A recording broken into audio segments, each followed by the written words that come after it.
Saya ingin Pak Ibnu mengomentari dalam perayaan HUT Kota Banjarmasin kemarin. Jadi ada protesnya dari masyarakat. Ada salah satu hal yang cukup mengejutkan sebenarnya. Cuman yang pengen saya komentar gini, masyarakat berkomentar komparasi sih jadinya gitu.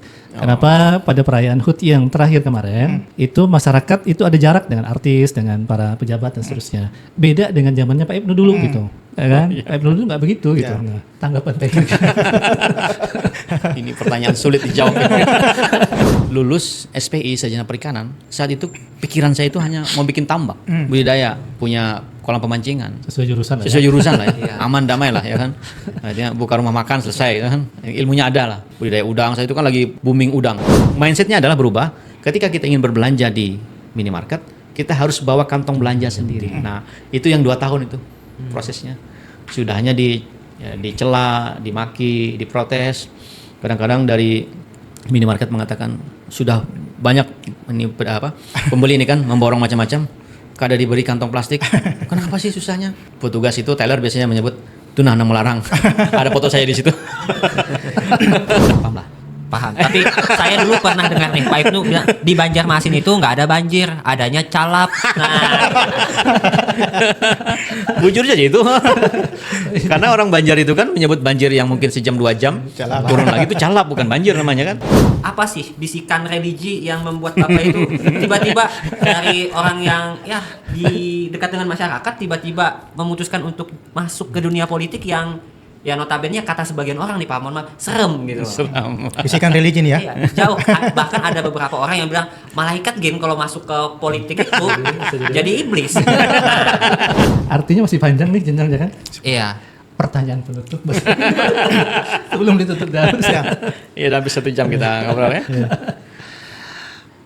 Punya mimpi buat jadi gubernur? Chris, Ini teman-teman. on the script nih. Apa nih? Nah, Bapak aja. Apa ini? Cinta. Saya ingin Adakah Bapak cintanya? terhadap benda satu ini apa di balik ada cerita apa di balik benda satu ini? Ini masih saya simpan sejak 2015, Pak. Dan inilah identitas spesifik banget. Waduh, saya agak ini ya, agak emosional ya. Karena emang ini sesuatu yang tidak terlupakan. Dan inilah sejarah hadirnya, lahirnya Ibnu Sina sebagai wali kota Banjarmasin. Luar biasa ini.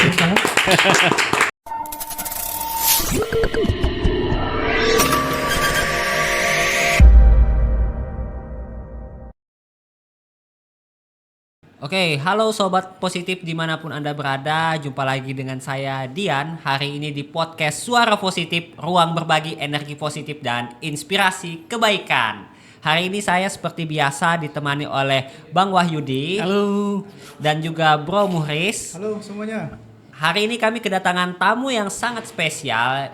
Beliau ini merupakan Presiden ISPO dan juga mantan Wali Kota Banjarmasin 2 periode yang saat ini menjabat sebagai tenaga ahli Gubernur Kalimantan Selatan. Kalau gitu kita sambut aja beliau Bapak Ibnu Sina. Assalamualaikum. Waalaikumsalam. Apa kabar semuanya? Alhamdulillah. Sehat. Ini ada orang-orang positif di ruangan. Bergetar hari ini saya Pak. Akhirnya kita bisa jumpa lagi setelah lama kayaknya nggak melihat Bapak. Ya, tapi di media sosial masih sering terlihat aktivitas Pak Ibnu ya. Ya, beliau masih sangat aktif di media sosial. Iya.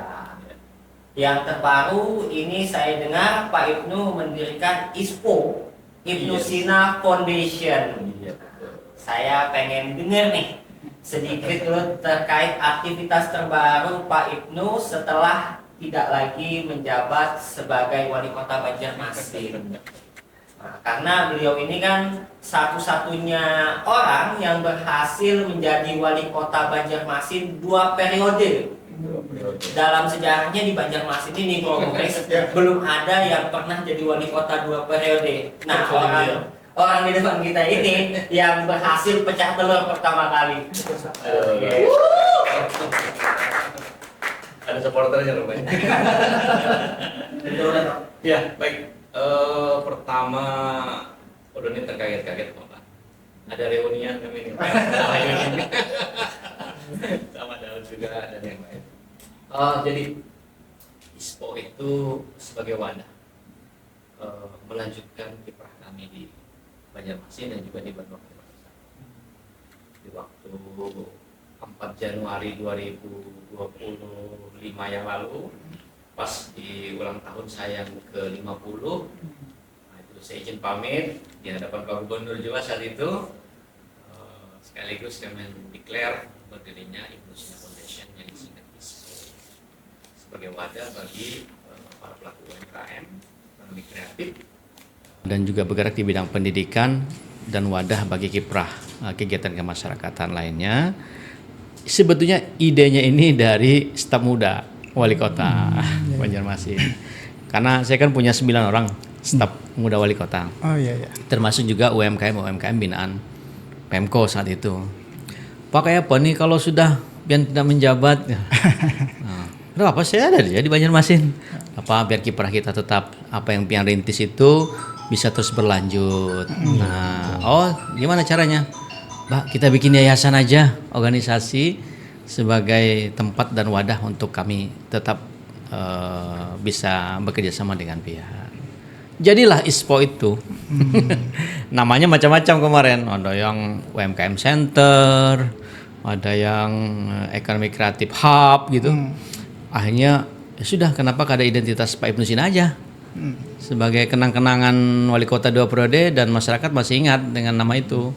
Atau Baiman, komunitas Baiman saat itu juga ada kan, karena 2 periode itu ya Baiman, Parasiwan Nyaman, dan akhirnya diputuskanlah berdirinya Yayasan Ibnu Sina Foundation. Dan alhamdulillah hari ini bisa dilihat di media sosial kegiatannya banyak benar, banyak sekali, dan masih dalam suasana yang sama saat kami menjabat. Kami sangat dekat dengan mahasiswa, datang juga ke kampus-kampus, ya kan. Jadi narasumber juga, ngajar juga pulang wah ini kan. Nah kemudian lagi tambah tetap dengan para pelaku UMKM dan ekonomi kreatif. Seperti itulah hari-harinya. Sebelum kemudian akhirnya Pak Gubernur ya meminta, artinya meminta kesediaan, dan pada saat itu juga kami menyampaikan Pak Gubernur, kami siap membantu Pian. Pian ini juga adalah wali kota Banjarmasin sebelumnya, dan kami juga punya visi yang sama dengan beliau. Dan akhirnya beliau nanti bergabung di tenaga ahli aja. Dan jadilah kami diangkat oleh Pak Gubernur bersama 14 orang. Ada mantan menteri, mantan wali kota, mantan wakil wali kota, mantan kepala dinas, mantan kepala badan, mantan pinanya lah. Mantan pejabat yang tergabung di situ, dan akhirnya yang awalnya pada saat itu saya merasa bahwa sepertinya sudah mulai meninggalkan dunia pemerintahan, tapi akhirnya dengan di kiprah tenaga ahli gubernur atau TAG ini, akhirnya kembalilah tentang pemerintahan itu menjadi seperti memang kada bisa keluar lagi lah dari kegiatan rutin pemerintahan, dan berpikir tentang Banua, berpikir tentang pembangunan, berpikir tentang perencanaan pembangunan, mengevaluasi kegiatan dan lain sebagainya. Apalagi Pak Gubernur kan punya 10 janji politik yang beliau minta tolong dikawal. Nah, itulah tugas kami mengawal janji-janji politik beliau. Ya, artinya beliau ini, Bang Wahyudi, Bro Daus, beliau ini sepertinya tidak bisa apa ya, kalau berhenti memberikan kontribusi kepada Bandung ini sepertinya itu tidak bisa gitu. Iya. Sebenarnya beliau ini guru saya dulu. Oh gitu. Sejak mahasiswa sebenarnya. Fun fact. Gacor sih itu. Jadi Pak Ibnu ternyata adalah guru dari Bang Wahyudi. Iya, sejak mahasiswa dulu. Oke. Saya banyak punya murid. Salah satunya saya. Wow. Sebetulnya bukan murid, kader binaan lah dulu. Kalau dulu kan biasa kita cuman tidak seperti yang di itu, yang kanda-kanda itu bukan ya. Ini bukan Adinda juga.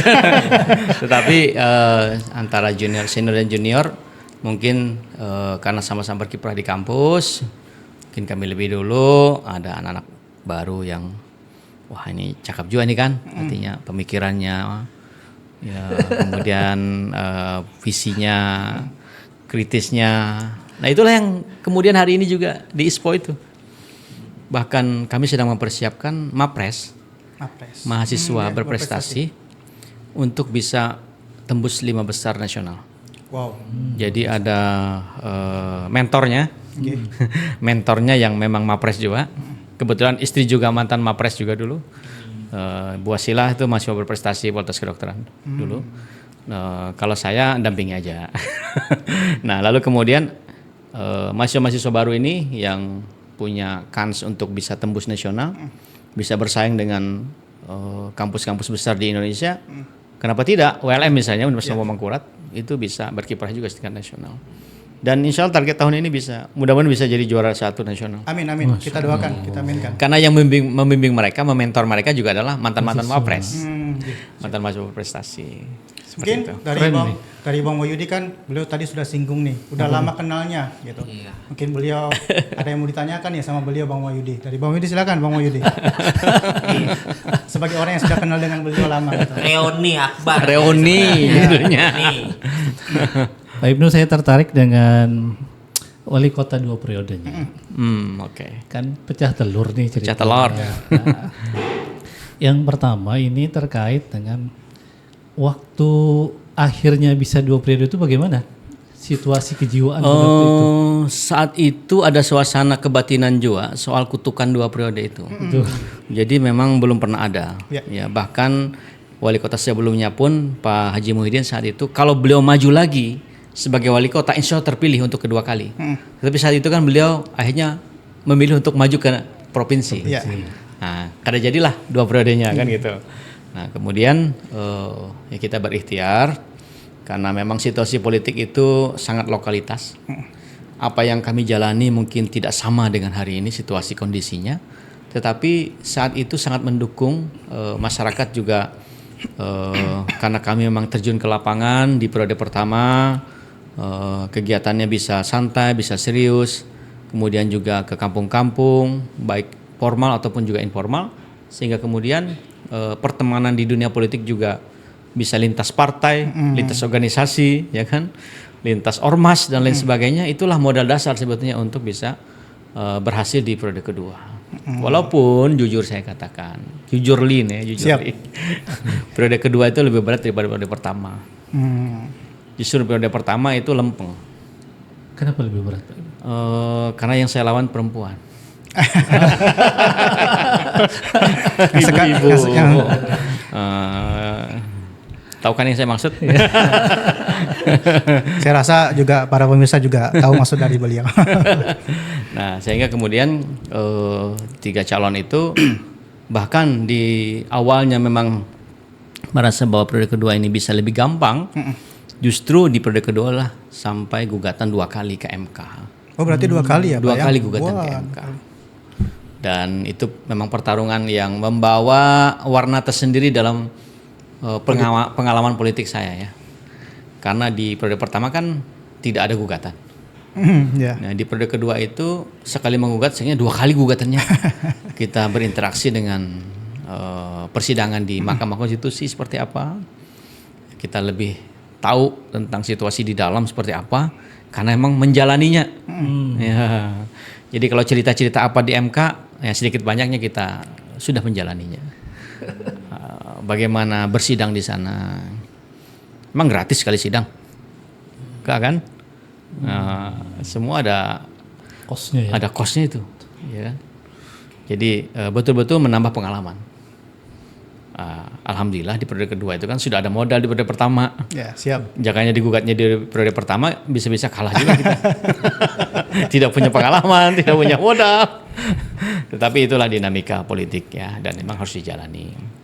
Dan periode kedua yang kami jalani itu memang tidak sepenuhnya 5 tahun. Kami hanya menjalaninya sekitar 3 tahun 8 bulan. Oh, nggak sampai 4 tahun ya? Karena kena undang-undang pilkada, ya, kena undang-undang pilkada yang mewajibkan pilkada serentak 2024 yang lalu. Sehingga kemudian kami tepatnya itu menjabat berarti sekitar 9 tahun lah, kurang 3 bulan lah gitu. 9 tahun kurang 3 bulan. Jadi walaupun 2 periode itu tidak 10 tahun. Siap. Tidak genap 10 tahun. Ya. 10 tahun. Karena ada makanya masih ada sedikit tersisa kan di tahun terakhir itu, 2 tahun terakhir. Karena memang targetnya visi misi RPJM-nya itu sampai 2026. Seharusnya kami itu berakhir masa jabatan di periode kedua itu adalah bulan Juni 2026. Seandainya undang-undang pilkada tidak diberlakukan Ya, Pak, seandainya normal, kami menjabat full 10 tahun, itu berarti 23 Juni 2026 harusnya berakhir. Tetapi dengan putusan MK dan lain-lain, kami berakhir di 20 Februari 2025. Ya. Jadi ya itulah. Tapi tetap dianggap 2 periode, aman aja itu. Tetap Tapi dianggap. saya Pak Ibnu sebagai orang yang juga tinggal di Banjarmasin, Sekarang masih di Banjarmasin? sekarang saya sudah bermigrasi ke Banjarbaru. Sama-sama Banjar, tapi yang satunya baru, yang satunya KTP-nya Masin. udah Banjarbaru, Banjarmasin nih. Udah Banjarbaru Pak. Jadi Tak laporin sama Bu Wali nanti. Sudah jadi warga Banjarbaru lah. iya. Tapi sebagai orang yang pernah tinggal di Banjarmasin ya Pak, saya betul-betul mengagumi sosok Pak Ibnu ya. Karena banyak kebijakan yang keluar ya untuk pembangunan kota Banjarmasin. Nah, dari sekian banyak kebijakan itu Pak, gitu. Saya pengen nanya nih, kebijakan apa sih yang menurut Bapak itu begitu apa ya? Ya, monumental, ya, monumental. Legasi yang Bapak tinggalkan untuk masyarakat Kota Banjarmasin. Kalau legacy secara nasional dan itu tercatat dalam revolusi mentalnya Pak Presiden Jokowi saat itu dalam evaluasi keberhasilan revolusi mental adalah keluarnya Perwali nomor 18 tahun 2016 tentang larangan kantong plastik. Dan itu adalah pertama kali di Indonesia. Iya. Yang kita nggak boleh belanja pakai kantong plastik Iya di betul. minimarket Dan hari itu ini ya. alhamdulillah sudah diikuti hampir 60 kota. Kemudian juga minimarket juga kan sudah Iya. larangan. Bahkan DKI Jakarta juga saat itu zaman Gubernur Pak Anies Baswedan itu juga belajar ke Banjarmasin untuk penerapannya di bahkan kota-kota lain di Indonesia. Karena emang pertama kali di Indonesia memang saat itu. Iya. Ya. Itu waktu suka tidak pertama kali muncul. pertama kali mengambil kebijakan itu, ini kan pasti ada resistensi nih Pak Ya. Ibnu. Iya. Ya kan? Ya udah go gitu. Saya baru 3 bulan jadi wali kota saat itu. luar biasa. Tapi emang support terbesar itu adalah dari Kepala Dinas Lingkungan Hidup saat itu. Iya, Yang kemudian jadi asisten 2 Pak Hamdi. Pak Hamdi itu memang sangat pengalaman dalam bidang lingkungan hidup. Bahkan beliau itu salah satu inspirator juga bagi kota Banjarmasin. Tetapi beliau meyakinkan saya bahwa itu penting. Nah itu yang mungkin bagian dari akhirnya success story-nya. Adapun sukses atau tidak, paling tidak tercatat bahwa Banjarmasin adalah first city in Indonesia. Betul. Ya. Pertama di Indonesia. Dan tercatat dalam Jambore dan evaluasi keberhasilan revolusi mental Pak Presiden saat itu. Oke. Karena itu merubah mindset. Dan merubah mindset itu kan 2 tahun setelah Perwali itu keluar, itu tidak ada yang ngikutin. Jadi satu-satunya di Indonesia 2 tahun kita nggak ada yang umpat Penggunaan kantong pengguna. plastik. Artinya pelarangan itu nggak ada yang ngikuti. Sampai Setelah itu baru kemudian setelah 2 tahun baru. ditiru oleh kota-kota. Karena selama 2 tahun itu kita sudah disomasi, digugat oleh perusahaan Inaflas, oleh para pengusaha retail, begitu. Saat itu yang mau buka di Duta Mall dulu, punyanya Pak Hairul Tanjung, Transmart. Ya. Transmart. Oh itu alot sekali, karena saya tetap melarang penggunaan kantong plastik itu.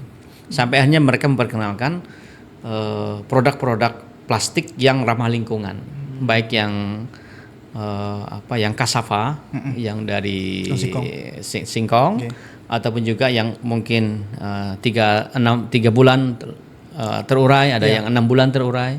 Bahkan kalau teknologi sekarang kan ada yang maju lagi, begitu selesai dipakai bisa langsung terurai, tinggal kasih air panas, bisa diaduk, bisa diminum. Artinya plastiknya itu aman, tapi bahannya memang bahan singkong, Cassava. Dan itulah yang kemudian menjadi inspirasi bagi Indonesia sebetulnya.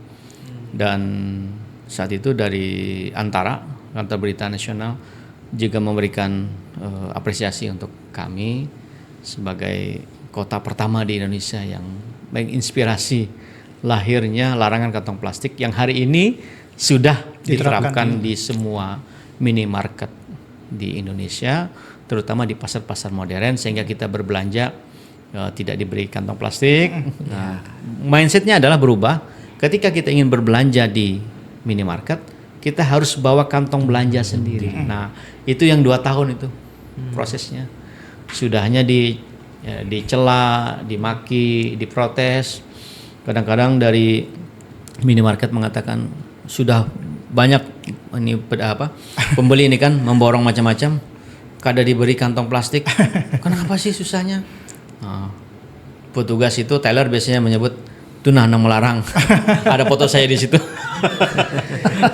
Artinya artinya sudahlah gitu kan. Artinya ketika kebijakan Bapak itu diterapkan, memang pasti mendapat pro kontra di masyarakat. Iya, betul. Tapi kita lihat nih manfaatnya sekarang kan. Iya.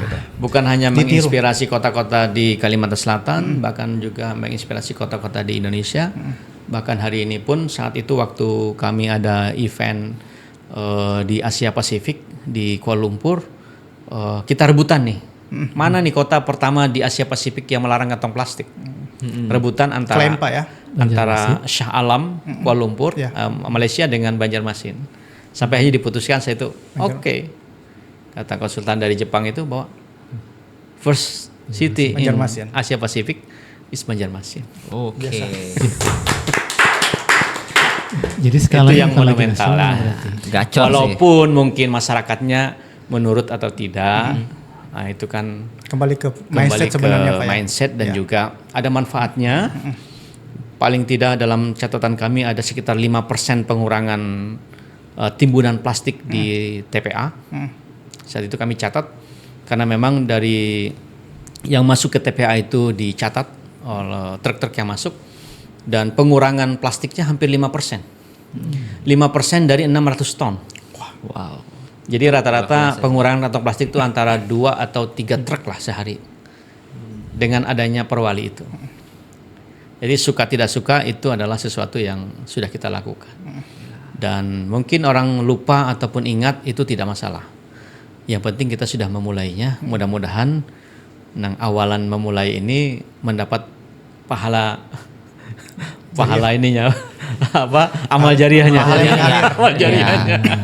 Tapi bahkan saya sempat berpikir kalau begini. Kita bicara kantong plastik ya. Saya sempat berpikir begini. Mungkin saya masuk surga gara-gara kantong plastik kira-kira. Mungkin saja. Amin. Jalur kantong plastik. Kan inspirasi kebaikan kan? Inspirasi kebaikan gitu lah. Tapi menarik sih terkait kantong plastik itu, karena dia sekarang itu belanja membawa paper bag itu jadi habits ya, trend center di masyarakat. Dan kalau kita berbicara kantong plastik ya Pak, itu kan kebijakan Bapak di periode pertama ya. Ini masih sesuatu yang monumental. Saya agak gugup nih kalau berbicara sama Pak Ibnu sebenarnya Bang Wahyu.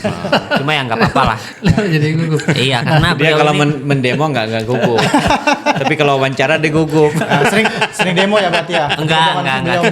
Kita duduk tadi kan monumental ya. Ya.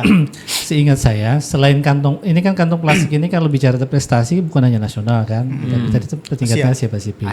Nah, seingat saya itu ada produk-produk lain yang juga ingatan kita itu, karena saya aslinya Banjarmasin, Pak. Iya, betul.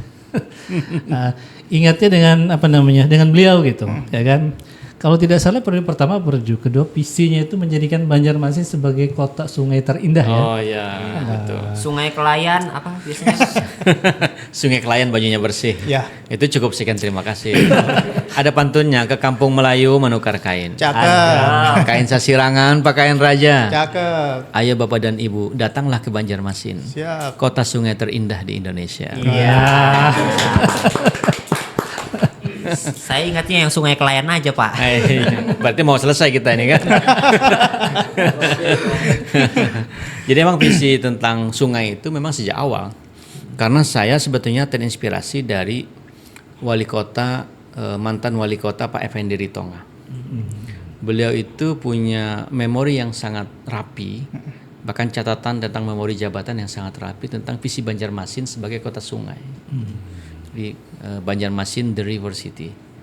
Jadi kalau dengan visi beliau saat itu terwujud, sebetulnya kiri kanan sepanjang Ayani itu adalah sungai. Itu zaman beliau. Ya. Tapi begitu saya masuk kan kiri kanan sudah penuh dengan ruko kan. Iya.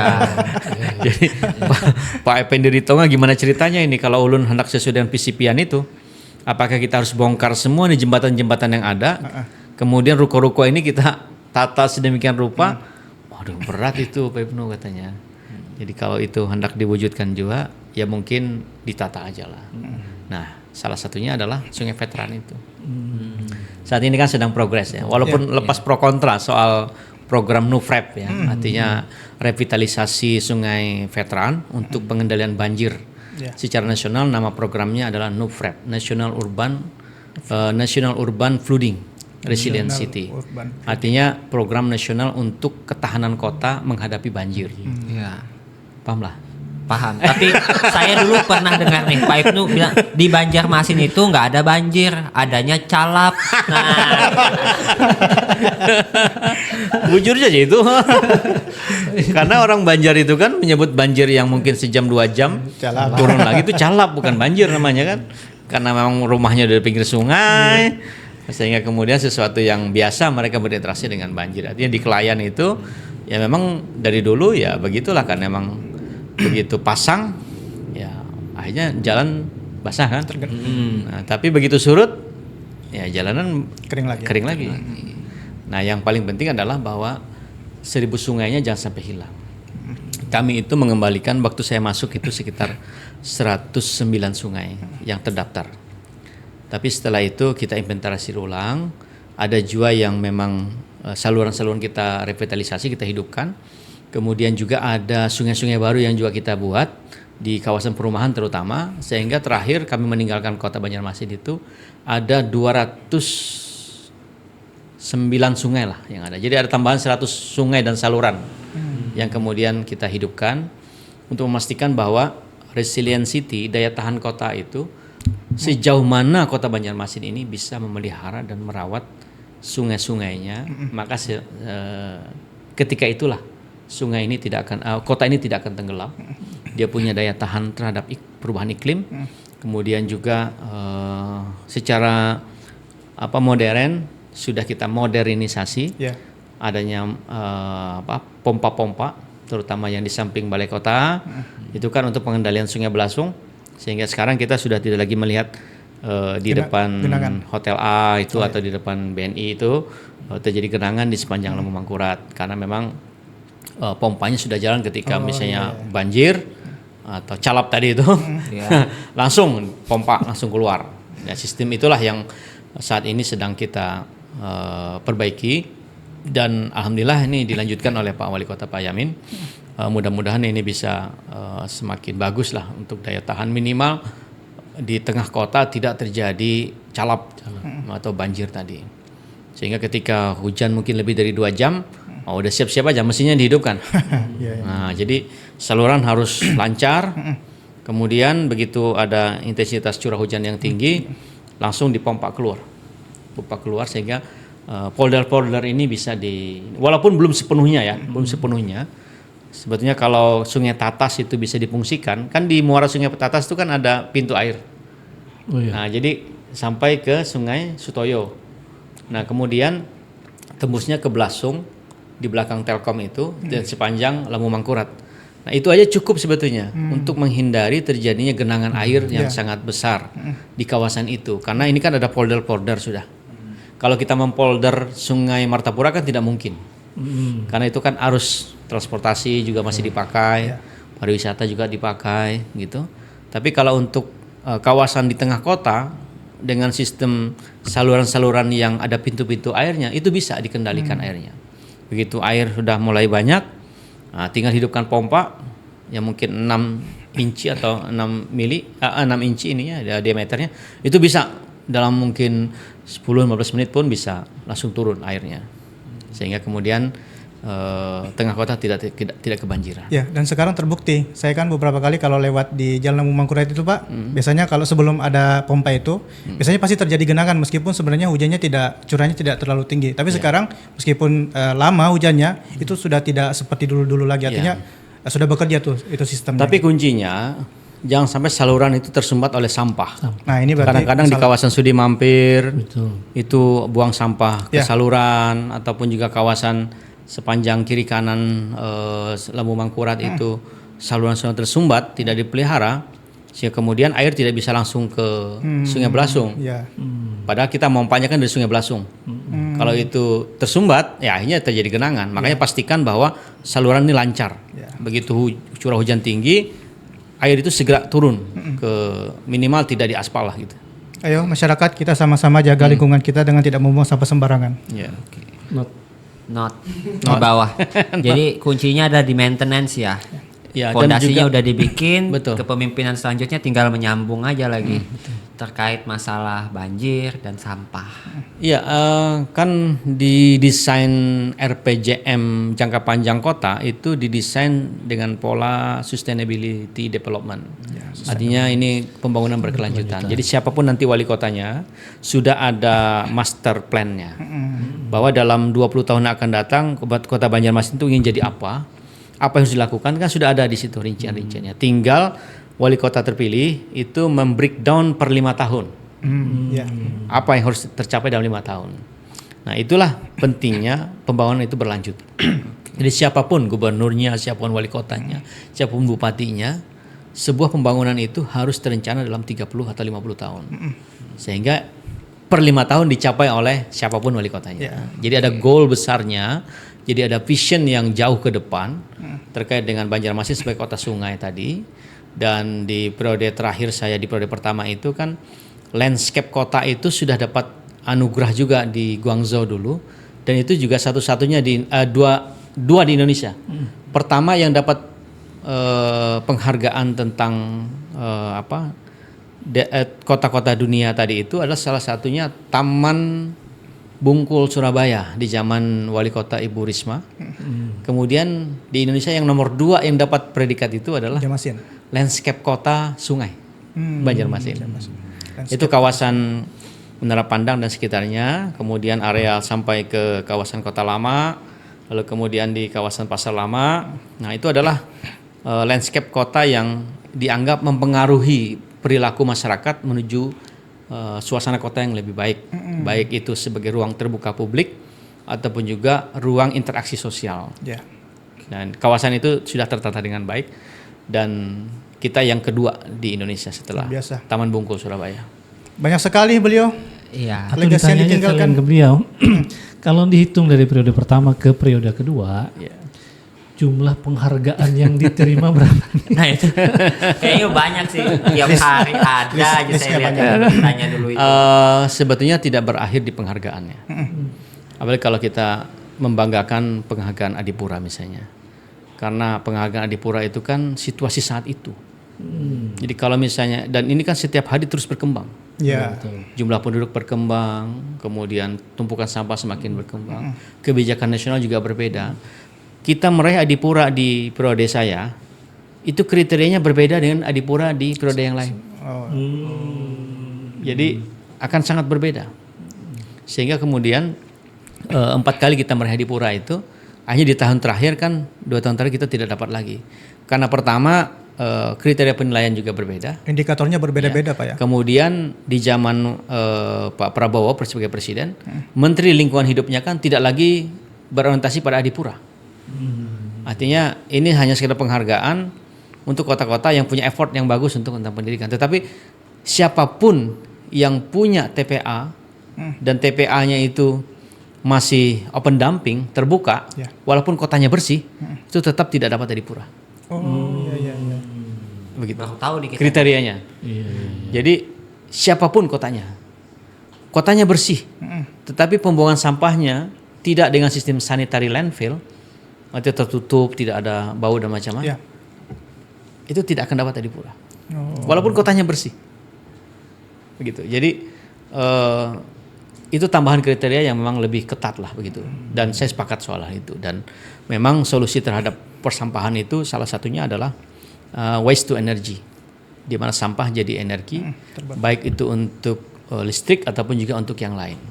Kalau bicara tentang investor yang berminat, saya hampir menerima 7 investor yang presentasi soal mengolah sampah jadi energi itu. Mau teknologi Cina, Korea, teknologi Jepang, teknologi Jerman, mereka sudah presentasi semua.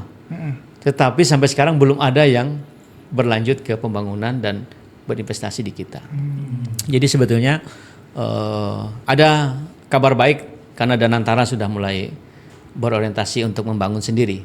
Ada mereka berinvestasi untuk membangun pabrik dan juga pembangkit listrik tenaga sampah dengan program waste to energinya. Ini hal baik karena saat dulu itu hanya dari luar negeri bantuannya. Tidak ada dari BUMN, dari pemerintah Republik Indonesia yang membangun PLTA tenaga sampah waste to energy. Enggak ada. Semua program dari luar. Bahkan Pak Presiden Jokowi saat itu sudah menetapkan 10 kota di Indonesia sebagai pilot project, tapi hanya yang berhasil Surabaya. Yang lain enggak. Nah, oleh karena itu memang ini penting ya untuk kemudian menjadi pengetahuan kita bahwa masalah sampah itu bukan hanya masalah pemerintah, tetapi perilaku masyarakat. Dan memang harus ada effort yang luar biasa untuk sanksi. Ya, pro justisia untuk penerapan itu karena di Perda sampah kita kan sanksinya hanya 50.000. Ya paling tinggi 250.000 dan hakim jarang sekali memutus 250.000. Jadi kalau ada orang buang sampah, dulu sempat kita berikan hukuman sosial, buang sampah di sungai dipoto diviralkan. Kemudian juga sempat ada buang sampah dan masyarakat itu menginformasikan, Pak itu ada orang buang sampah ini bekas jualan apa gitu. Nah, gitu. Saya perintahkan Pak Lurah coba cek langsung diambil. Ini mau dihukum sosial, diviralkan, ataukah ambil sendiri? Hanya diambil sendiri, balik lagi. Nah, jadi saya kira itu yang menjadi PR besar juga bagi kita bahwa perilaku masyarakat juga memang harus terus disosialisasikan. Sama seperti plastik tadi kan. Itu kan perlu 2 tahun kita mensosialisasikannya. Sampai kemudian orang selesai caci makinya, selesai protesnya dan penuh kesadaran bahwa ketika berbelanja ke minimarket bawa kantong belanja sendiri. Nah, artinya sebelum kita ketemu bak sampah, sampahnya kantongin dulu, kan gitu. Nah, jadi perubahan mindset ini yang memang perlu waktu lah dan tidak mudah memang. Oke, itu lama ya dan baru 2 tahun baru kerasa ya Pak Ibnu. Kalau saya ya Pak, saya pribadi memang kayaknya terkait habits membuang sampah sembarangan ini benar-benar susah dibuang ya, apalagi orang-orang yang hidupnya di pinggir sungai gitu kan, yang dia makan mancing di sungai, habis itu apa-apa di sungai, akhirnya sungai itu adalah rumah dia, jadi dia merasa ya dia mau buang di situ, buang hajat di situ, buang sampah di situ. Ya, itu yang dirubah kan. Ya, itu yang mau kita ubah. Ya, perubahan mindset itu yang ada dalam visi Banjarmasin Kota Sungai Terindah dulu. Artinya ada 3 hal yang menjadi aspek visi utama, yaitu menjadikan sungai sebagai beranda depan kota. Jadi sebagai waterfront city. Waterfront city. Beranda depan, sungai itu beranda depan. Itu yang kita lakukan di Kampung Hijau, Kampung Biru. Bahwa belakang sungai itu adalah halaman rumah, bukan bagian belakang. Kalau bagian belakang kan dibuang apapun dibuang ke belakang. Tapi kalau mindsetnya adalah itu adalah halaman rumah, tidak mungkin membuang sampah atau membuang ratik di halaman rumah sendiri. Sehingga terlihat kotor pada akhirnya Pak ya. Dan itu sudah termulai sebetulnya di Kampung Hijau, Kampung Biru itu mereka sudah tidak lagi buang sampah ke sungai sebetulnya, karena itu kan halaman rumah, ya kan? Jadi tempat wisata. Iya, bahkan dikunjungi orang, malu misalnya halaman rumahnya kotor. Nah, tetapi ini tidak bertahan lama karena memang seiring dengan era pandemi dulu, ketika pandemi itu datang, akhirnya kita mulai terbiasa dengan take away. Produk-produk kemudian dikemas. Kemudian akhirnya tumpukan sampah plastik menumpuk lagi. Volumenya meningkat Pak. Volume meningkat dan itu merubah gaya hidup kita. Kita semakin digital, kita mulai tidak lagi belanja menggunakan rantang, kita tidak lagi makan dengan piring, ya kan? Kita mulai beralih belanja dengan styrofoam, makanan dikemas dengan plastik, kemudian kita terbiasa pesan makanan online. Nah, untuk mendeliver makanan itu sampai ke tempat pelanggan, itu kan perlu kantong plastik lagi. Perlu wadah lagi, dan saat itu saya sudah mengatakan saya nyerah. Saya tidak sanggup kalau situasinya begini. Karena memang apa yang kita lakukan itu sudah terencana dengan baik, Tetapi begitu datang pandemi, semuanya serba berubah, perilaku masyarakat secara masif sangat berubah, bahkan kita semakin digital. Kalau tidak ada pandemi, kita mungkin perlu waktu 10 tahun untuk sampai ke situasi seperti ini. Ya, belanja digital. Nah, tapi dengan kondisi COVID, pasca COVID, itu kita maju 5 tahun.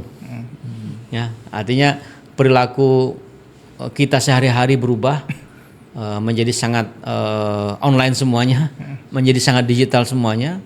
Ya, gara-gara pandemi, akhirnya kemudian kita terbiasa Zoom meeting, kita terbiasa bahari kan teleconference namanya. Teleconference itu kan sesuatu yang wah gitu kan, karena memang tidak semua orang malah bisa melakukan itu. Artinya mengumpulkan sekian banyak, kita rapat secara langsung berhadapan dengan presiden, ya kan, berhadapan dengan menteri, kita di sini. Dulu biasanya teleconference namanya. Nah, kalau sekarang ya kapanpun dimanapun kita bisa Zoom meeting. Dan perilaku ini 5 tahun lebih cepat dibandingkan dengan kalau tidak ada pandemi. Kalau kondisi normal ya. Iya, ada kondisi normal. Itu merubah semuanya. Ya, tapi sangat disayangkan memang pada satu hal tadi persoalan sampah ternyata juga di sana terjadi masalah pada akhirnya. Betul. Saya ingin Pak Ibnu mengomentari dalam perayaan HUT Kota Banjarmasin kemarin. Jadi ada protesnya dari masyarakat. Ada salah satu hal yang cukup mengejutkan sebenarnya. Cuman yang pengen saya komentar gini, masyarakat berkomentar komparasi sih jadinya, gitu. Kenapa pada perayaan HUT yang terakhir kemarin? Itu masyarakat itu ada jarak dengan artis, dengan para pejabat dan seterusnya. Beda dengan zamannya Pak Ibnu dulu gitu, ya kan? Pak Ibnu dulu nggak begitu gitu. Nah, tanggapan Pak Ibnu. Ini pertanyaan sulit dijawab ini. Pertanyaan sulit untuk dijawab ini. Karena saya juga ada di situ. Memang situasinya hujan ya. Iya. Hujan, kemudian venue acara itu didesain seperti itu. Dan memang ada pagar-pagar ya, ada pagar-pagar. Kemudian satu sisi pemerintah ini mungkin panitia ini berharap bahwa yang diundang itu bisa duduk rileks dengan nyaman, ya kan? Kalau seremonial itu yang diundang ya memang dilayani dengan baik. Tapi di sisi lain akan ada hiburan. Nah, hiburan ini kan terbuka untuk masyarakat. Nah, begitu masyarakat ingin masuk ya tidak bisa karena memang itu tempat duduk yang disiapkan untuk tamu-tamu gitu ya. Pas hujan lagi.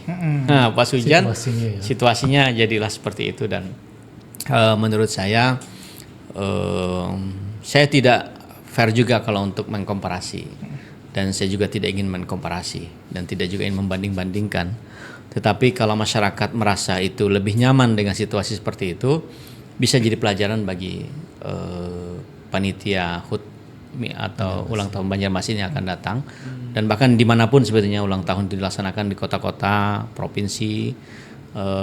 Kalau kita mengundang masyarakat untuk datang secara terbuka, sebaiknya memang diberikan space yang cukup agar masyarakat juga bisa langsung berinteraksi dengan artisnya begitu. Tetapi kalau acara itu didesain untuk secara formal, ya memang dengan cara menghormati tamu, memastikan bahwa yang diundang itu ada tempat duduknya dan yang masuk juga pakai undangan. Nah, itu memang kalau di gedung seperti itu. Artinya memberikan rasa nyaman bagi yang kita undang. Jangan sampai nanti kita nih diundang loh, masa kita nggak dapat tempat duduk? Nah, itu kan gak enak lagi kan. Nah, oleh karena itu memang harus dilihat konsepnya apa dulu. Ya, konsepnya apa dulu. Ini desainnya ada artis terbuka untuk umum ataukah ini ada seremonial? Nah, itu kan harus dipertimbangkan. Jadi kalau misalnya mengundang masyarakat, ya sedapat mungkin jangan ada protokoler yang seperti itu. Di desain acaranya harus dibuat interaksi yang dekat masyarakat dengan seperti berbaur Pak ya. Berbaur dengan, dan yang paling penting adalah masyarakat itu bisa nonton kan. Emang kita yang ngundang kan? Kita kan ada datang artis nih. Kita ngundang, umumkan di media sosial, umumkan di masyarakat.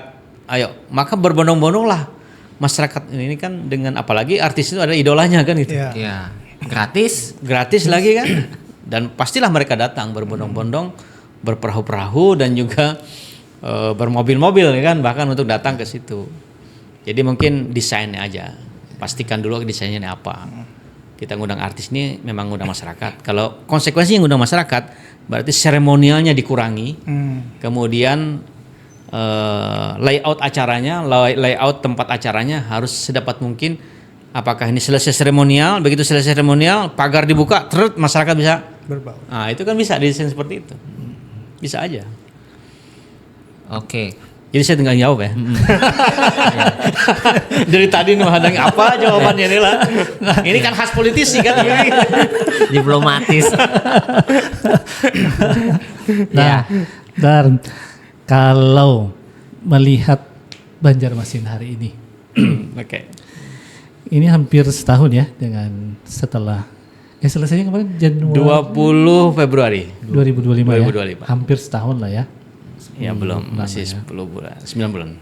Bagaimana Pak Ibnu memandang Banjarmasin hari ini?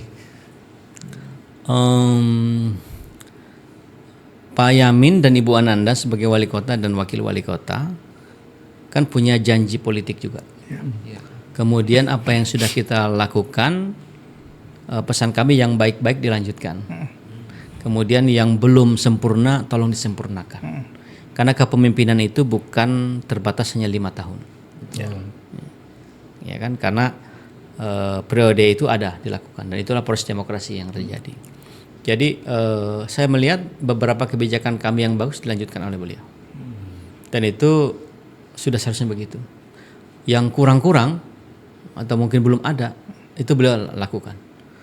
Dan mudah-mudahan dalam setahun kepemimpinan Pak Yamin Ananda ini bisa memberikan harapan barulah bagi Banjarmasin yang lebih baik ke depan, sebagaimana visi RPJP, Rencana Pembangunan Jangka Panjang 2045 Kota Banjarmasin, yaitu kota sungai. Banjarmasin kota sungai, pintu gerbang logistik nasional. Karena memang visi Kalimantan Selatan kan kita sebagai rantai pasok untuk gerbang logistik IKN. Ya. Kan harus juga menyesuaikan dengan RPJMN. Ya. RPJMP kota, kabupaten menyesuaikan dengan RPJP provinsi dan menyesuaikan dengan RPJMN nasional. Seperti itu. Jadi visi misi Pak Prabowo Gibran itulah yang diturunkan kepada gubernur, kepada bupati wali kota. Dan kita di Pulau Kalimantan sebagai masa depan Indonesia, karena IKN ada di Pulau Kalimantan, kita semua ini menjadi bagian dari pembangunan nasional, proyek strategis nasional Ibu Kota Nusantara. Dan 9 kota di Pulau Kalimantan adalah bagian dari 9 kota yang akan menjadi penyangga IKN. Kami sempat ada dulu di Borneo Forum di Singkawang. Ada kota-kota termasuk juga dari Kinabalu dan juga dari Sabah Sarawak. Wali kotanya datang dan juga dari Brunei untuk memastikan bahwa Pulau Kalimantan yang ada 3 negara di sini. Ini kan ada 3 negara di Pulau Kalimantan, Borneo ini kan. Nah, itu bisa menjadi masa depan bagi Indonesia. Bahwa suka tidak suka ibu kota negara Nusantara ada di Pulau Kalimantan, dan ini adalah harapan baru bagi pembangunan nasional yang lebih baik. Dan Pak Presiden Prabowo juga secara resmi kan sudah menyatakan 2027 akan berkantor di IKN.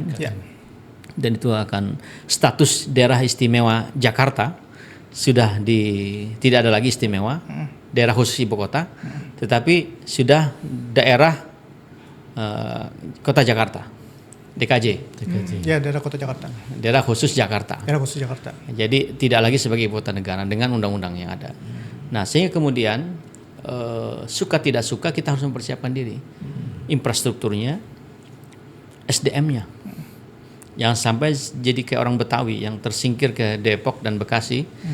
Pada mereka adalah pemilik Jakarta. Jangan sampai orang Kalimantan, Dayak kah, Banjar kah, ya, ataupun juga suku-suku yang ada di sini, dan bahkan kita ini bisa hidup rukun di Kalimantan Selatan ini ada 32 etnis suku bangsa. Kita bisa hidup aman damai di sini. Nah itu modal dasar kita bisa berkiprah. Ya jangan sampai yang menduduki posisi-posisi strategis di IKN adalah orang-orang yang di luar Kalimantan begitu.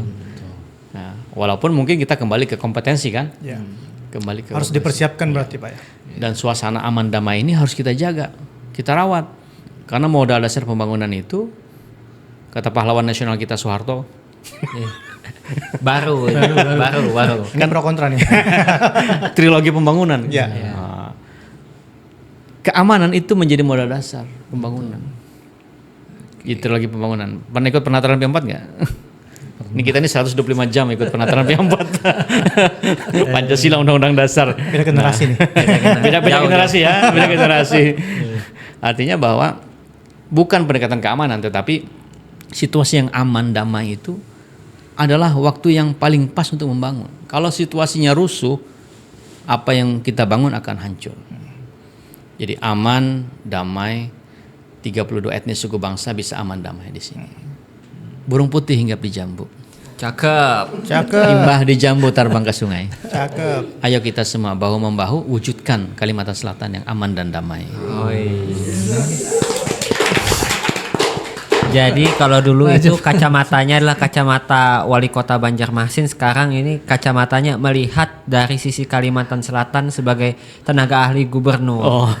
Jadi omongan beliau sekarang ini kalau dulu hanya seputar kota Banjarmasin, sekarang sudah levelnya Kalimantan Selatan nih. Landscape-nya udah jauh banget gitu. Jadi tenaga ahli dulu. Oke. Bertahap lah ya. Bertahap. Nah, terkait ini Pak Ibnu Sina sebagai ya politisi ulung lah. Gitu.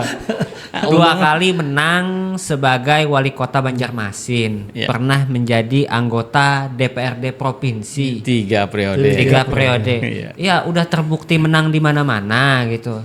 Kasihlah tips and trick gitu buat para pemirsa kita ini yang mungkin mau terjun ke dunia politik, karena menang berkali-kali itu ya ada kuncinya gitu. Silakan ada Pak. rahasianya lah ya. Iya, karena ada yang sudah mencoba beberapa kali nggak menang-menang juga.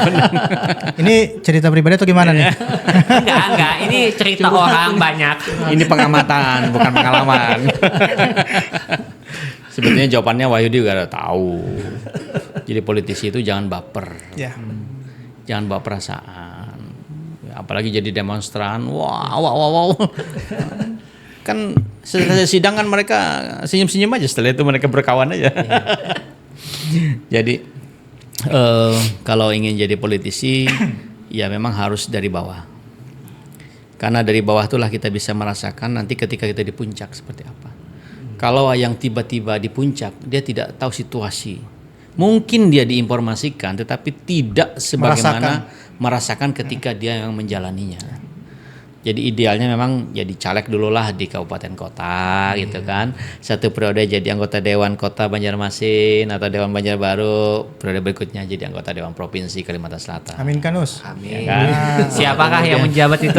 Periode kedua masuk ke anggota Dewan Provinsi Kalimantan Selatan. Periode ketiga bisa dipilih mau masuk ke DPR RI ke Senayan atau mau jadi kepala daerah. Mau jadi bupati atau jadi wali kota. Kita sudah punya modal sosial. Karena intinya adalah modal itu ada modal finansial dan juga ada modal sosial. Ya kan, modal finansial ya tahulah apa kan. Ya harus ada ininya, ada dana yang kita siapkan sebagai kos politik. Kemudian kalau modal sosial itu ya memang personal kita. Dan kita ini akrab tidak dengan masyarakat, dan politisi yang lahir dari rakyat, politisi yang lahir dari bawah itu tidak abal-abal dia. Dia memang tahu betul situasi masyarakat seperti apa.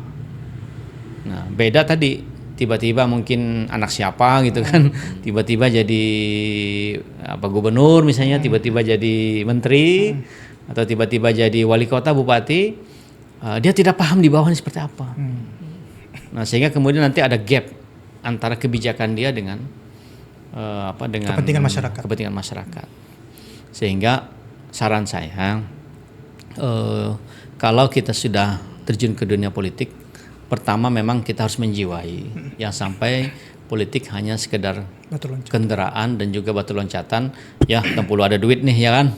Hanya bercalon dan jadi gitu. Karena memang ada yang bercalon dan tidak pernah turun ke masyarakat, tapi duitnya ada dan jadi. Nah, itu ada. Nah, itu kita perlu cari tahu juga rahasia utamanya apa tuh. Modal finansial. Finansialus. Tadi kan. Yang kedua modal sosial.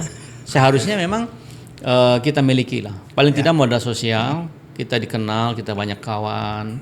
Jar Gus Dur kan, artinya satu orang kawan satu orang musuh terlalu banyak. Ya, 1000 kawan terlalu sedikit. Nah, kemudian jangan juga bawa perasaan tadi, ya kan. Artinya pecah tuh dari atas sampai ke bawah tuh kan. Artinya dulu pokoknya kami 02 tuh padahal ini sudah selesai, wali kota sudah dilantik, gubernur sudah dilantik, masih jago. Iya. Ada sepertinya. Ada seperti itu ya. 01 ini kan tidak lagi 01 tidak 02. Enggak ada 01, enggak ada 02. Yang ada sekarang adalah 03. Persatuan Indonesia. Betul.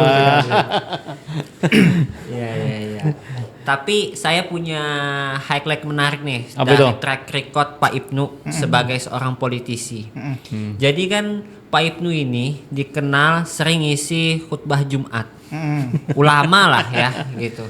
Jadi ada sisi lainnya. Iya, ada sisi spiritualitas beliau yang memang jadi modal besar sebagai seorang politisi gitu di tengah religiusitas masyarakat Kota Banjarmasin. Nah, saya itu pengen tanya Pak, apa sih bisikan religi yang membuat Bapak itu tiba-tiba dari orang yang ya di dekat dengan masyarakat tiba-tiba memutuskan untuk masuk ke dunia politik yang ya notabene kata sebagian orang nih Pak, mohon maaf, serem gitu. Serem. Bisikan religi nih ya. Iya, jauh. Bahkan ada beberapa orang yang bilang malaikat gen kalau masuk ke politik itu jadi iblis. Nah, walaupun nggak semua ya Pak. Tapi catat. Tapi apa sih yang membuat Pak Ibnu itu ya inilah jalan jihad saya gitu, atau inilah pilihan saya? Sebetulnya itu bentukan dari kampus dulu ya. Nah, cerita lagi nih dakwah kampus. Dakwah kampus dulu. Kita semua ini ADS dulu, ADK, aktivis dakwah sekolah, aktivis dakwah kampus. Dan itulah yang membentuk karakter kan. Lulus SPI Sarjana Perikanan, saat itu pikiran saya itu hanya mau bikin tambak, budidaya, punya kolam pemancingan. Sesuai jurusan lah ya. Aman damai lah ya kan. Artinya buka rumah makan selesai ya kan. Ilmunya ada lah. Budidaya udang, saya itu kan lagi booming udang. Di Lampung, di pesisir pantai utara itu kan, Bandeng. Itu kan kaya-kaya mereka itu kan. Artinya bos-bos dulu kan punya tambak udang. Bratasena, Dipasena dulu. Wah, luar biasa itu. Udang Indonesia menguasai dunia lah saat itu. Nah, bayangan kita kan seperti itu. Nah, tapi saya juga berpikir kalau saya ingin merubah Indonesia ini atau merubah situasi sosial masyarakat pemerintahan ini, tidak mungkin saya hanya punya tambak saja. Kita harus masuk ke dunia politik. Dan kesadaran itulah yang kemudian menghantarkan kita semua menjadi masuk ke partai-partai politik. Dan partai politiklah tempat untuk melahirkan kepemimpinan. Oleh karena itu di ujung pena seorang wali kota lah, ya kan? Yang kadang-kadang kalau kita bisa berinfak, katakanlah dengan seluruh kekayaan kita, mungkin seminggu berapa juta misalnya, tapi dengan ujung pena seorang wali kota atau gubernur, bupati, wali kota, maka dia akan bermiliar-miliar bisa dia infakkan. Dampaknya jauh lebih luas. Dengan tanda tangannya itu, ya kan? Lalu kemudian dia berapa pondok pesantren dia bisa bantu. Berapa siswa yang bisa dia kasih beasiswa untuk bisa melanjutkan sekolah studi. Dan dengan ujung penanya lah dia bisa merubah aturan. Sehingga kemudian menurut kami saat itu yang paling strategis ya harus masuk ke pemerintahan. Bahkan dalam keyakinan kami dulu, dalam pemahaman saya ini sama nih Wahyudi. Ya, menghantarkan orang-orang soleh ke kursi ke kursi kekuasaan sebanyak-banyaknya. Karena kalau tidak, maka yang akan mengisi juga tetap ada orang lain yang belum tentu kesolehannya. Begitu Daus kira-kira. Kayaknya saya harus menjadi orang soleh dulu agar diantarkan menjadi penguasa ya di kota Banjarbaru. Tapi saya mau pindah sedikit nih sebelum ke Pak Ibnu lagi ke Bang Wahyudi gitu.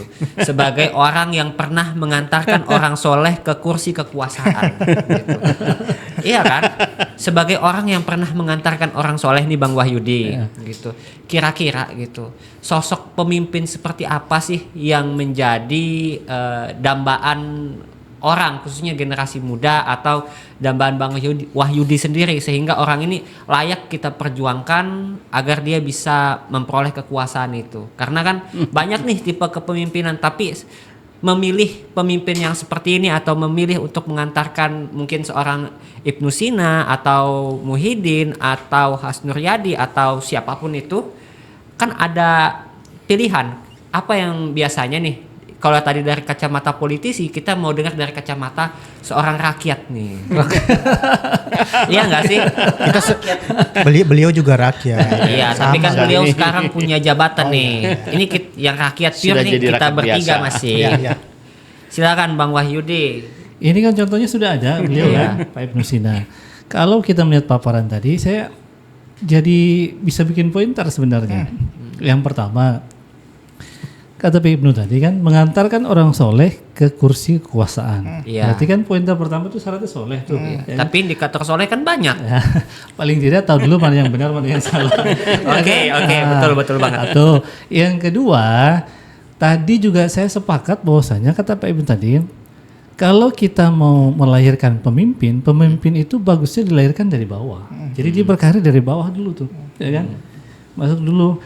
Kira-kira kalau masuk partai politik ya bolehlah jadi pengurus DPC ya kan, nggak harus masuk DPD kan? Iya, betul sih, betul. Jadi biar merasakan tadi kan, karena yang tadinya tiba-tiba di atas itu kan tidak merasakan ketika dia bagaimana dia jadi bawahan kan? Karena katanya pemimpin yang bagus itu adalah pemimpin yang dia bisa merasakan pada saat dia jadi bawahan gitu. Paling kadang kan dua itu kan. Oke. Gitu. Dan sosoknya sudah ada gitu. Contohnya adalah Pak Ibnu. Nah, kalau kita lagi setback ke Pak Ibnu, ya kan? Januari tadi baru 50 tahun ya. Iya, 50 tahun. 50 tahun. Artinya masih panjang nih jenjangnya kan? Iya. Pertanyaan penutup sebelum ditutup Daus ya. Iya, udah hampir 1 jam kita ngobrol ya. Punya mimpi buat jadi gubernur?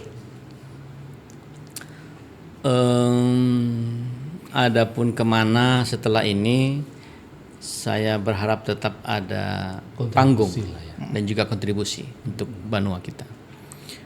Kalau misalnya pada saatnya nanti akhirnya menghantarkan kepada pencalonan gubernur atau wakil gubernur Kalimantan Selatan, karena kalau saya mau calon wali kota lagi nggak bisa lagi kan. Nah itu memang jenjang karir politik.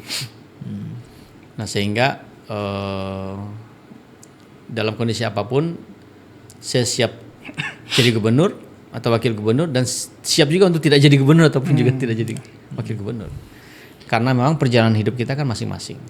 Nah, ISPO itu salah satu kiprah yang kami jalani hari ini sebagai jalan lah untuk pengabdian. Karena di puncak tertinggi kepemimpinan kan sebetulnya adalah pengabdian ya. Jadi hierarki tertinggi kebutuhan Maslow itu adalah self actualization. Bukan lagi pada kebutuhan primer. Kita udah selesai lah di kebutuhan primer. Kebutuhan secondary need. Kemudian tertiary need, kebutuhan sekunder dan kebutuhan tersier. Kemudian tangga keempat adalah esteem need, kebutuhan untuk diakui. Ya kan? Itu sudah selesai semua. Tinggal satu langkah lagi, aktualisasi diri kita. Aktualisasi diri yang paling baik itu adalah kebahagiaan ketika memberikan sesuatu, baik ilmu, pengetahuan, harta, benda. Ternyata kebahagiaan itu ada di situ. Walaupun orang bahagia katanya susah kurus. Untung saya sudah tapi itu menyimpang sedikit. Nah, jadi di tingkat tertinggi kebutuhan Maslow itulah saya kira seseorang itu kemudian bisa mencapai tahapan aktualisasi diri. Aktualisasi diri itu bisa jadi pemimpin, bisa. Bahkan bisa jadi rakyat biasa. Mungkin kebahagiaan saya ketika saya bertemu dengan jamaah juga kebahagiaan. Ada kebahagiaan tersendiri. Ada bagian tersendiri. Karena ketika kita mau ceramah, kita harus baca kitab-kitab buku-buku itu. Karena orang tahu ini terus ceramahnya kan gitu. Nah, kemudian termasuk juga ketika kita mau naik mimbar, itu sebetulnya walaupun kita nunjuk begini di hadapan jamaah, tetapi mengingatkan diri 3 jari kan ke kita. Ya. Ketika kita menunjuk jamaah, ya, tadi kan, itu kan. Nah, kita menunjuk ingat, kan hanya 1 jari yang kita tunjukkan ke masyarakat, ke jamaah. Tetapi 3 jari itu menunjuk ke diri kita sendiri. Artinya apa? 75% konten ceramah itu adalah untuk pribadi sebetulnya, untuk pribadi kita, bukan untuk orang lain. Hanya 25% kita ingin mengajak orang lain mau berubah, mau menjadi lebih baik. Itu hanya 25% dari konten ceramah. 75% konten ceramah itu adalah untuk diri kita sendiri. Pengingat diri sendiri. Mengingatkan ya. Seperti itu harusnya. Dan itu yang bagian dari aktualisasi diri kita. Yang seperti jelangkung ya kan. Datang tidak diundang, pulang tidak diantar. Tetapi jadilah sebaliknya, ketika kita datang kita dihargai, memberikan manfaat bagi orang lain. Ketika kita tidak ada, dicari-cari orang. Mana sih inilah ya. Lawas kita tetamunah aja kan. Kalau kita dicari orang lagi hutang ya. Iya, jangan juga lah, aku nggak mau guys. Oke, sebelum saya mau nutup Pak Ibnu, jadi saya mau nanya ke 2 tim saya ini, Bang Wahyudi sama Bro Muhriz.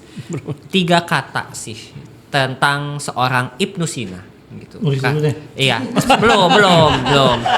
Sebelum Muhriz, saya harus duluan nih. Jadi kalau kita bicara Ibnu Sina, belum Pak. Belum. Ya. Saya dulu nih, saya ngefans. Monggo lah. Tadi pertanyaan saya terakhir, kenapa saya bertanya ke beliau tentang berminat gubernur? Karena hari ini kan kita bisa menyaksikan begini. PR besar kita hari ini kan sebenarnya di dalam kontes demokrasi kita adalah menghadirkan orang-orang berkualitas, ya kan? Sebagai pejabat publik gitu, ya kan? Jangan sampai misalkan orang-orang kita dipimpin oleh orang yang secara kualitas itu ya, maksudnya tidak berkualitas tapi dia jadi pemimpin kita gitu, ya kan?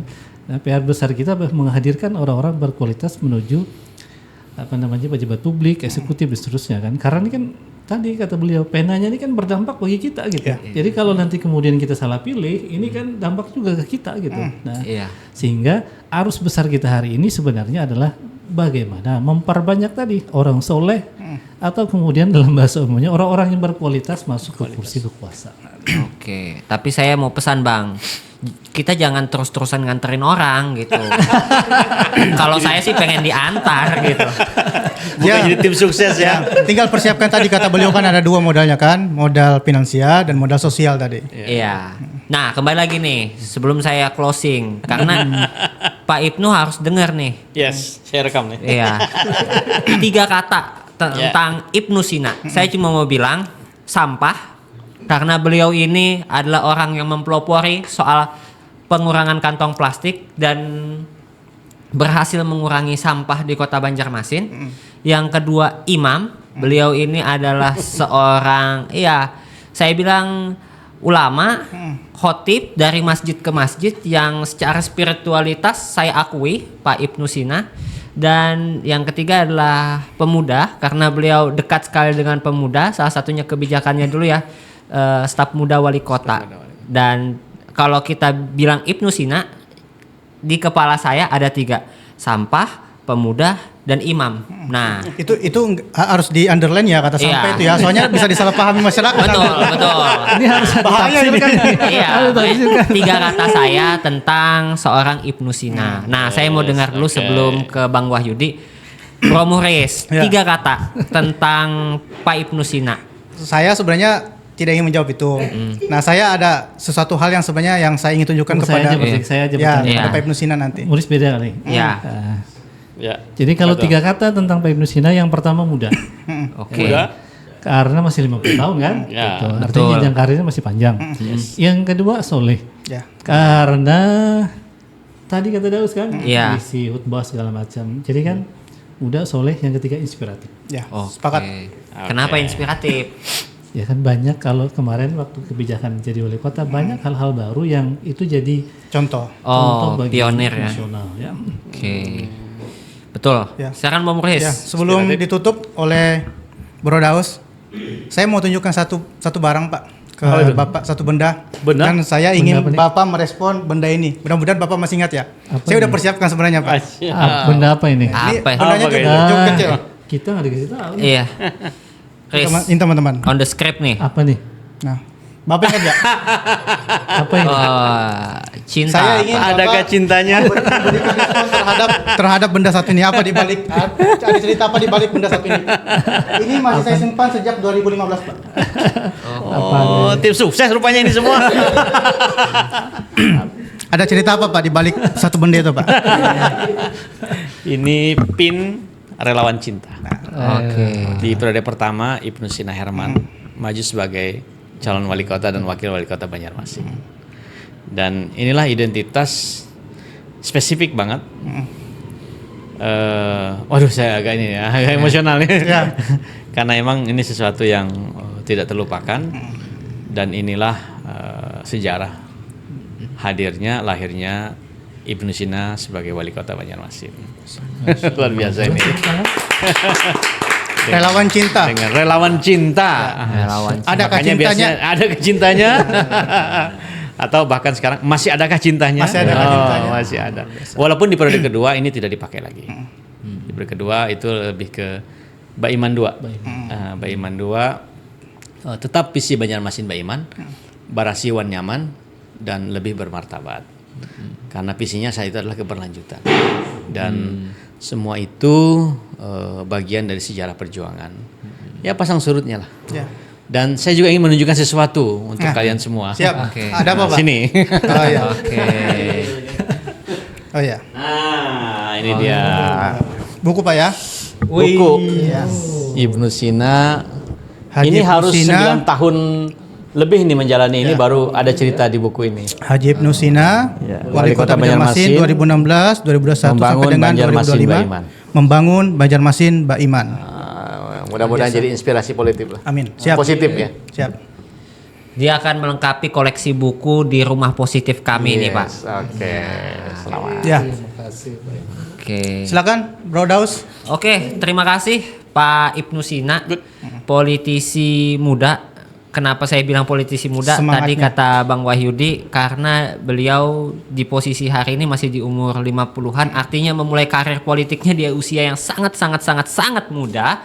Dan ini betul-betul menginspirasi karena di usia yang sangat muda juga beliau udah punya pengalaman spiritual yang bagus sehingga banyak orang yang mau menghantarkan beliau kepada kursi kekuasaan. Sahabat positif dimanapun Anda berada, hari ini kita belajar satu hal, bahwa kepemimpinan itu tidak mudah, banyak likunya. Tetapi ketika Anda ingin mengubah dunia, maka jadilah seorang pemimpin. Karena kata Pak Ibnu Sina, di pena wali kota itu kebijakan bisa lahir dan itu akan berubah dan mengubah nasib banyak orang. Sahabat positif, jangan lupa like, comment, and subscribe. Share video ini sebanyak-banyaknya. Sampai jumpa di Cerita Positif episode selanjutnya. Terima kasih. Bye-bye.